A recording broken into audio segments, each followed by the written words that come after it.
ఇవాళ గుజరాతీ స్టైల్లో ముఠియా అండి. గుజరాతీలో దూది అంటే ఆనపకాయ అన్నమాట.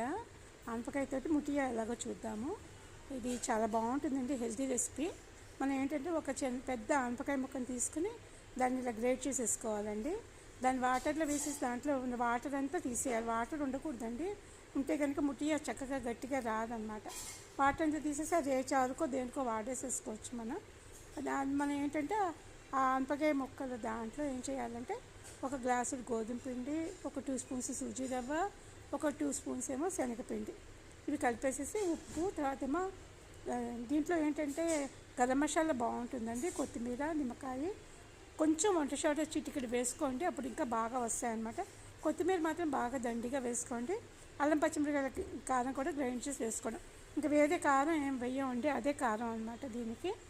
అవి ఏంటంటే ఆవిరి మీద ఉడికించేయాలి. ఒక 20 మినిట్స్ పడుతుందండి ఉడకడానికి. టెస్ట్ చేస్తే కానీ తెలుస్తుంది లోపల ఉడికింది లేనిది. అవి ఉడికిపోయిన తర్వాత మనకు కావాల్సిన షేప్లో కట్ చేసేసుకుని కొంచెం ఆవాలు, జీలకర్ర, నువ్వుపప్పు వేయించేసి అందులో వేసేయాలండి. చాలా బాగుంటాయి.